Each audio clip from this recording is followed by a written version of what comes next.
रसायन विज्ञान के आज के टॉपिक में आ, हम लोगों ने कैटेलिसिस को इसके पहले वाले वीडियो में पढ़ा था और कैटेलिसिस के संदर्भ में कई टॉपिक्स आपने इसके पहले वाले वीडियो में पढ़ लिया था।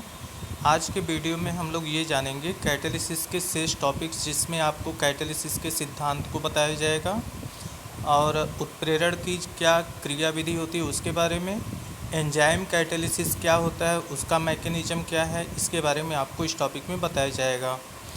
ठीक है, तो आइए शुरू करते हैं। Theory of catalysis. तो उत्प्रेरण के दो प्रमुख सिद्धांत होते हैं। पहला है आपका इंटरमीडिएट कंपाउंड फार्मेशन थियरी। ठीक है, इंटरमीडिएट कंपाउंड फार्मेशन थियरी एक है और दूसरा होता है एडजॉर्प्शन थियरी, एडजॉर्प्शन। ठीक है, और जिसको हिंदी में बोलते हैं अधिशोषण सिद्धांत। तो दोनों थियरी अलग अलग प्रकार के कैटेलिसिस की व्याख्या करती है। जैसे इंटरमीडिएट कंपाउंड फार्मेशन थियरी ये जो है ये होमोजीनियस यानी समांगी उत्प्रेरण की व्याख्या करती है, और एडजॉर्प्शन थियरी जो है ये अधिशोषण सिद्धांत जिसको कहते हैं ये जो है हेट्रोजीनियस कैटेलिसिस की व्याख्या करती है। मतलब विषमांगी उत्प्रेरण की व्याख्या ये एडजॉर्प्शन थियरी करता है। ठीक है, तो अब हम देखेंगे इंटरमीडिएट कंपाउंड फार्मेशन थियरी होता क्या है ये। ठीक है, ध्यान से समझिएगा। तो इस थियरी का मेन कॉन्सेप्ट ये है, जैसे मान लीजिए कोई रिएक्शन है, कोई रिएक्शन मान लीजिए ए प्लस बी और ये उत्प्रेरक सी इसमें लगा है। ठीक है, सी उत्प्रेरक की उपस्थिति में प्रोडक्ट बन गया ए बी।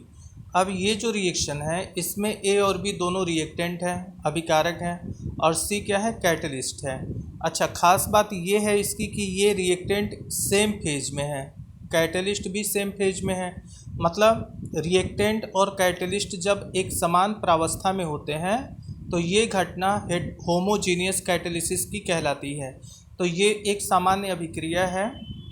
इसमें इस अभिक्रिया का मैकेनिज्म हम इंटरमीडिएट कंपाउंड फार्मेशन थियरी के अनुसार समझ सकते हैं। इन दोनों रिएक्टेंटों में से कोई एक रिएक्टेंट ए ये पहले उत्प्रेरक सी से क्रिया करके एक इंटरमीडिएट कंपाउंड एसी बनाता है। ये कंपाउंड एसी काफ़ी अस्थायी होता है, अनस्टेबल होता है। स्टेबिलिटी को पाने के लिए ये कंपाउंड एसी दूसरे अभिकारक बी से क्रिया करके प्रोडक्ट ए बी का निर्माण कर देता है। ठीक है, अब ए बी प्रोडक्ट बनने के बाद जो रिएक्टेंट जो कैटलिस्ट आपका सी था ये हमें अपने मूल अवस्था में प्राप्त हो जाता है, ताकि ये फिर से दूसरी अभिक्रियाओं के लिए इसी प्रकार से प्रोसेस को कंटिन्यू करा सके।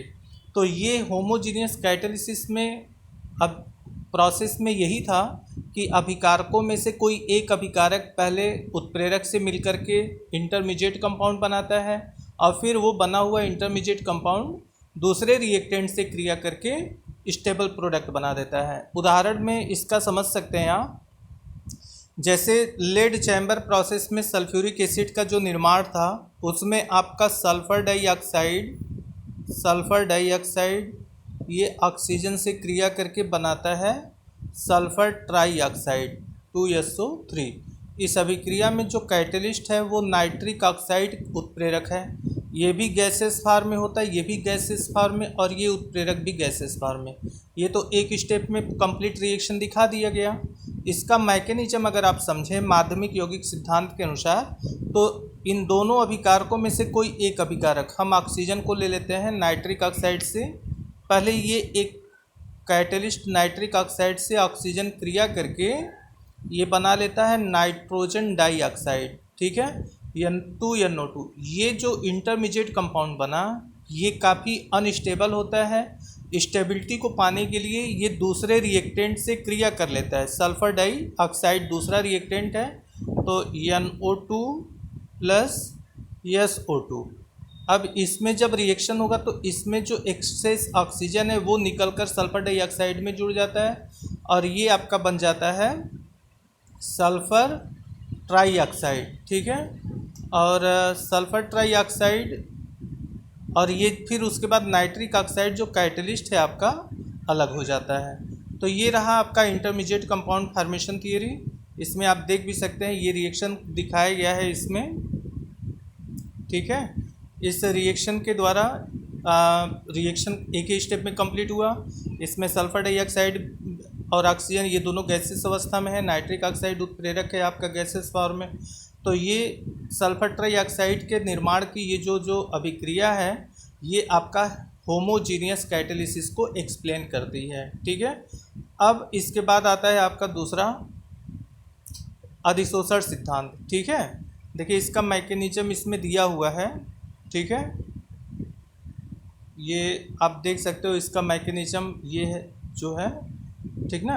अब इसके बाद आपका आता है एडजॉर्प्शन थियरी, अधिशोषण सिद्धांत। इसमें होता क्या है कि अभिकारक, रिएक्टेंट और कैटलिस्ट दोनों की अवस्थाएं अलग अलग होती हैं। मतलब रिएक्टेंट अगर गैसेस अवस्था में है तो हो सकता है कि कैटलिस्ट सॉलिड स्टेट अथवा लिक्विड स्टेट में हो सकता है। मतलब अभिकारक और उत्प्रेरक दोनों की अवस्थाएं एक दूसरे से भिन्न भिन्न होंगी। और उस कंडीशन में होता ये है कि इसके मैकेनिज्म में समझिएगा, जैसे मान लो ये प्लेटिनम का कैटलिस्ट है, ठीक है। ये प्लेटिनम का कैटलिस्ट है, ठीक है। और इस पर वाटर, ये रिएक्शन जैसे मान लीजिए H2 + O2 = 2H2O, इसका ये उदाहरण है। और इस अभिक्रिया में प्लेटिनम उत्प्रेरक यूज किया गया। प्लेटिनम उत्प्रेरक इसलिए यूज करते हैं क्योंकि ये रिएक्शन आसानी से संभव नहीं हो पाता है। वाटर का निर्माण हाइड्रोजन ऑक्सीजन की पारस्परिक क्रिया से होता है, हाइड्रोजन गैसेस फॉर्म में, ऑक्सीजन गैस की अवस्था में। लेकिन प्लेटिनम जो उत्प्रेरक है ये आपका सॉलिड स्टेट में होता है। तो हेट्रोजीनियस रिएक्शन ये है, हेट्रोजीनियस कैटालिसिस भी कह सकते हैं इसको। अब इसमें प्रोसेस में ये मतलब होता क्या है, तो इसमें रिएक्टेंट के जो मॉलिक्यूल हैं, जैसे हाइड्रोजन का एक मॉलिक्यूल कैटलिस्ट के सरफेस पे आके जुड़ता है, ठीक है। ठीक उसी समय ऑक्सीजन का भी मॉलिक्यूल इसके सरफेस पे आके जुड़ता है। जैसे ही रिएक्टेंट के मॉलिक्यूल सॉलिड कैटलिस्ट के सरफेस पर अधिशोषित होते हैं, इनके बीच का ये जो बांड आप देख रहे हो, ये जो बांड है ये वीक होते होते, कमज़ोर होते होते ये बांड ब्रेक करता है। और बांड ब्रेक करने के कारण ये जो मॉलिक्यूल हैं काफ़ी अस्थायी अवस्था में आ जाते हैं और अनस्टेबल होने के कारण परस्पर एक दूसरे से जुड़ करके वाटर का निर्माण कर लेते हैं। और जैसे ही वाटर का निर्माण होता है ये इनके सरफेस को छोड़ करके अलग हो जाते हैं, ठीक है, ताकि नए रिएक्टेंट के मॉलिक्यूल आवें और इनके सरफेस पर अधिशोषित हों। और ये प्रक्रिया आगे इसी तरह कंटिन्यू चलती रहती है। तो ये था उत्प्रेरण के दो सिद्धांत, होमोजीनियस कैटालिसिस और हेट्रोजीनियस कैटालिसिस। अब इसमें नेक्स्ट आपका आता है मैकेनिज्म ऑफ कैटालिस्ट, उत्प्रेरण का क्रियाविधि, ठीक है। तो ध्यान से समझिएगा इसको भी आप। इसमें ये है कि जैसे मान लीजिए ये रिएक्शन एक कंसिडर करो, A + B = C + D। ये प्रोडक्ट, रिएक्टेंट आपका A और B है, प्रोडक्ट आपका C और D बन रहा है। तो कोई भी केमिकल रिएक्शन हमेशा अस्थायित्व की तरफ आगे बढ़ती है, ठीक है। मतलब इन दोनों में स्टेबिलिटी की बात करें तो प्रोडक्ट की स्टेबिलिटी रिएक्टेंट से ज़्यादा होगी, ठीक है। और सभी प्रकार की अभिक्रियाओं में ही ऐसा होता है कि जो प्रोडक्ट की स्टेबिलिटी होती है वो रिएक्टेंट से ज़्यादा होती है। स्टेबिलिटी का संबंध सीधा सीधा यदि कहा जाए तो ऊर्जा से होता है। जिस स्पीसीज की ऊर्जा जितनी कम होती है उसकी स्टेबिलिटी यानी अस्थायित्व उतना ही ज़्यादा होता है, और जिसकी ऊर्जा ज़्यादा होती है उसका अस्थायित्व कम होता है। तो चूँकि यहाँ रिएक्टेंट का अस्थायित्व प्रोडक्ट से कम है तो इस कारण ये आप जो एक्सिस देख रहे हो वाई एक्सिस पर, ये एनर्जी को शो करता है, ठीक ना, ऊर्जा स्तर को ये एक्सिस शो कर रहा है। और नीचे वाला जो ये आप एक्स एक्सिस देख रहे हैं आप, ये रिएक्शन को शो कर रहा है, रिएक्शन एक्सिस को शो कर रहा है। अब इसमें देखो ये जो प्रोडक्ट C और D है इसकी एनर्जी लेवल नीचे है, मतलब काफ़ी कम है, मतलब इसकी स्टेबिलिटी ज़्यादा है। ये रिएक्टेंट है, इसकी एनर्जी लेवल अधिक है, ठीक है, प्रोडक्ट की अपेक्षा। अब इसमें कैटलिस्ट आप लगा दो, रिएक्शन में कोई कैटलिस्ट हमने लगा दिया तो जब ए और बी परस्पर क्रिया करते हैं तो कैटलिस्ट की उपस्थिति में देखो इनका जो सक्रियण ऊर्जा है वो यहीं तक आ रहा है, लेकिन अगर कैटलिस्ट को हटा दिया जाए तो यही सक्रियण ऊर्जा यहाँ तक जा रही है। ठीक है, तो यहाँ आप स्पष्ट रूप से देख सकते हैं कि एनर्जी लेवल सब कैटलिस्ट की अनुपस्थिति में काफ़ी ज़्यादा हो जा रही है, ट्रांजिशन एनर्जी काफ़ी अधिक हो जा रहा है। ठीक है, और कैटलिस्ट की उपस्थिति में जो एक्टिवेशन एनर्जी का मान है, सक्रियण ऊर्जा, वो काफ़ी कम हो जा रही है। तो उत्प्रेरक करता क्या है? उत्प्रेरक का काम यही होता है, रासायनिक अभिक्रियाओं में अभिकारकों की सक्रियण ऊर्जा को घटा देता है, जिससे प्रभावी टक्कर करने वाले मॉलिक्यूलों की संख्या बढ़ जाती है और प्रोडक्ट बनने की दर भी बढ़ जाती है, मतलब अभिक्रिया तीव्र वेग से होने लगती है।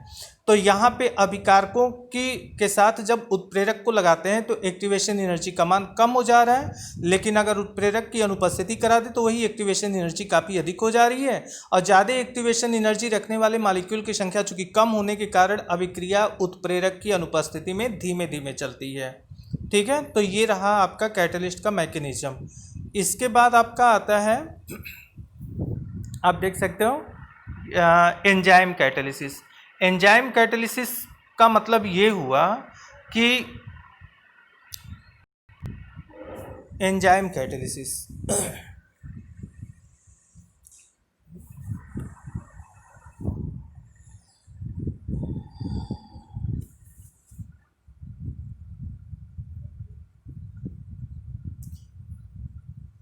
एंजाइम उत्प्रेरण, एंजाइम होता क्या है?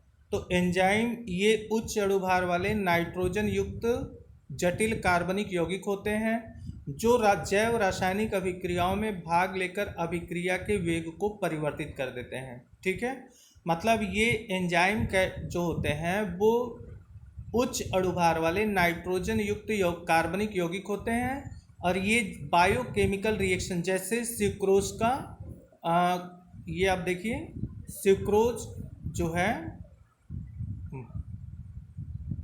इनवर्टेस एंजाइम की उपस्थिति में, ठीक है, इनवर्टेस एंजाइम की उपस्थिति में ये सुक्रोज ग्लूकोज और फ्रक्टोज में कन्वर्ट हो रहा है। ठीक है, ग्लूकोज और फ्रक्टोज में कन्वर्ट हो रहा है। इसी तरह माल्टेज एंजाइम की उपस्थिति में माल्टोज का ग्लूकोज के मॉलिक्यूलों में कन्वर्जन हो रहा है, परिवर्तन हो रहा है। जाइमेस एंजाइम की उपस्थिति में ग्लूकोज का एथिल एल्कोहल और जल में परिवर्तन हो रहा है। इसी तरह एमाइलेस एंजाइम के द्वारा स्टार्च का ग्लूकोज में परिवर्तन होता रहता है। तो ये एंजाइम कैटालिसिस का मतलब यही हुआ कि ऐसे उत्प्रेरण की घटनाएं जिनमें प्रयुक्त हुआ उत्प्रेरक नाइट्रोजन युक्त जटिल कार्बनिक यौगिक होता है, और ऐसे उत्प्रेरक जो है बायोकेमिकल रिएक्शंस के गति को परिवर्तित कर देते हैं, अर्थात उनकी स्पीड को बढ़ा देते हैं। तो इसके अंतर्गत एक रिएक्शन यहाँ भी आता है आपका, जैसे देख लो स्टार्च है। ठीक है, स्टार्च का डायस्टेस एंजाइम की उपस्थिति में माल्टोज में परिवर्तन हो रहा है। यूरिया का हाइड्रोलिसिस हो रहा है, अमोनिया बन रही है और कार्बन डाइऑक्साइड, ये अभिक्रिया यूरियस एंजाइम की उपस्थिति में होती है। पेप्सिन एंजाइम की उपस्थिति में प्रोटीन का एमिनो एसिड में परिवर्तन होता रहता है। तो ये जो है आप बायोकेमिकल रिएक्शंस में एंजाइम कैटलिस्ट को आप देख रहे हैं, ये आपको याद करना होगा, क्योंकि तमाम परीक्षाओं में एंजाइम कैटलिस्ट पूछता है कि स्टार्च को माल्टोज में परिवर्तित करने के लिए कौन सा एंजाइम कैटलिस्ट यूज करते हैं, तो डायस्टेस है। प्रोटीन का एमिनो एसिड में परिवर्तन होता है किस एंजाइम की उपस्थिति में? पेप्सिन की उपस्थिति में। ठीक है, अब आइए अनुकूलतम ताप क्या होता है, जिसको ऑप्टिमम टेम्परेचर भी कहते हैं। इसको क्या बोलते हैं? Optimum temperature. ठीक है, तो वह ताप जिस पर एंजाइम की उत्प्रेरक की सक्रियता अधिक हो जाती है अनुकूलतम ताप कहलाता है। मतलब जिस ताप पर एंजाइम उत्प्रेरकों की सक्रियता सर्वाधिक हो जाए, ठीक है, वो ताप क्या कहलाता है? अनुकूलतम ताप कहलाता है, जिसको हम ऑप्टिमम टेम्परेचर कहते हैं। ठीक है, पीएच मान किस तरीके से प्रभावित होता है? तो यहाँ देख लीजिए, जिस पीएच पर एंजाइम की सक्रियता अधिक होती है अनुकूलतम पीएच कहलाता है। ऑप्टिमम पीएच किसे कहते हैं? तो जिस पीएच वैल्यू पर एंजाइम की सक्रियता अधिक होती है, एंजाइम का मतलब एंजाइम कैटलिस्ट से है, तो जब एंजाइम कैटलिस्ट की सक्रियता जिस पीएच मान पर अधिकतम हो जाए वो पीएच मान क्या कहलाता है? अनुकूलतम पीएच यानी ऑप्टिमम पीएच कहलाता है। और ये वैल्यू बिलोंग करती है 5 से 7 के बीच में। मतलब विलियन का पीएच अगर 5 से 7 है तो उस कंडीशन में उसमें उपस्थित एंजाइम कैटलिस्ट की जो सक्रियता है वो सर्वाधिक होगी। ठीक है। अब को एंजाइम क्या होते हैं? तो वे पदार्थ जो एंजाइम स्वयं एंजाइम नहीं होते हैं लेकिन एंजाइम की सक्रियता को बढ़ाने का काम करते हैं, उनको को एंजाइम कहते हैं। ये जो होते हैं वो प्रोटीनिक ना होकर के नॉन प्रोटीनिक पदार्थ होते हैं, जिसे प्रोस्थेटिक ग्रुप के नाम से जाना जा सकता है। जैसे आपका जिंक आयन है, मैग्नीशियम आयन है, सोडियम आयन, पोटेशियम आयन है, कैल्शियम आयन है, इनको ये जो है को एंजाइम के रूप में इनका प्रयोग किया जाता है। ठीक है। तो को एंजाइम जैसे आप सिंपल रासायनिक अभिक्रियाओं में पढ़े थे आप, वर्धक जिनको इंग्लिश में प्रोमोटर कहा जाता है। तो प्रोमोटर क्या करते हैं? वो उत्प्रेरक की सक्रियता को बढ़ाने का काम करते हैं। ठीक उसी प्रकार से जो को एंजाइम्स होते हैं वो एंजाइम उत्प्रेरकों की सक्रियता को बढ़ाने का काम करते हैं। ये नॉन प्रोटीनिक नेचर के होते हैं जो स्वयं कैटलिस्ट का काम नहीं करते हैं। ठीक है। तो ये था आपका एंजाइम कैटालिसिस के बारे में। अब इनकी क्रियाविधि क्या होती है? तो ये क्रियाविधि आप समझ लीजिए। देखिए यहाँ स्पष्ट लिखा हुआ है कि एंजाइम की क्रियाविधि के संदर्भ में फिशर नामक साइंटिस्ट हैं। ये फिशर साइंटिस्ट का नाम है जिन्होंने एंजाइम कैटालिस्ट की क्रियाविधि को समझाया था।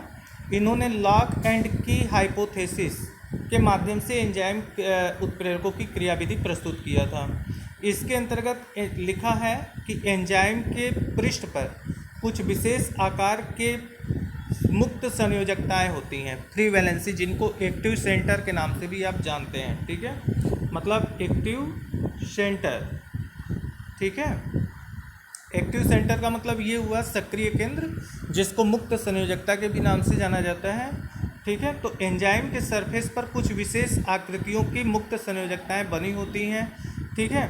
और उसी विशेष आकृति के जो अभिकारक के मॉलिक्यूल होते हैं वो आकर के एंजाइम उत्प्रेरक के पृष्ठ से जुड़ जाते हैं। और जैसे ही जुड़ते हैं, ठीक है, जैसे ही वो जुड़ते हैं तुरंत एक्टिवेटेड अवस्था में आ जाते हैं। और हाईली एक्टिवेटेड अवस्था काफ़ी अस्थायी होती है। अस्थायित्व को प्राप्त करने के लिए इससे जुड़ा हुआ ये जो सबस्ट्रेट है ये प्रोडक्ट में कन्वर्ट हो जाता है। और ये एंजाइम कैटलिस्ट जो आपने यूज किया था ये उसी रूप में अलग हो जाता है ताकि दूसरे नए रिएक्टेंट आवें और इनके एक्टिव सेंटर से जुड़ जाएं। तो देखिए इनमें ये जो पोजीशन है, ठीक है, ये जो स्थान आप देख रहे हो बीच में गैप्स वगैरह, तो ये एक्टिव सेंटर्स बने हुए हैं। ठीक है। और विशेष आकृति के ये जो सबस्ट्रेट के मॉलिक्यूल हैं ये आकर के इनसे जुड़ जाते हैं। जुड़ने के बाद ये एक्टिवेटेड कॉम्प्लेक्स बना दिए।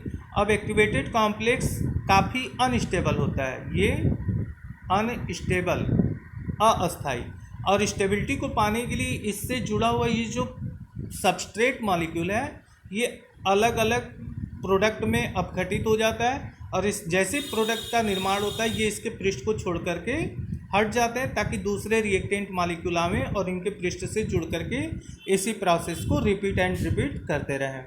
तो ये था आपका टोटल कैटालिसिस के संदर्भ में टॉपिक्स। अब इसके संदर्भ में जो आपके एनसीईआरटी की किताब में क्वेश्चंस रखे गए हैं, मल्टीपल चॉइस क्वेश्चन जो कंपटीशन लेवल पे आते हैं, उनकी व्याख्या नेक्स्ट वीडियो में आपको देखने को मिलेगी। आज के लिए बस इतना ही।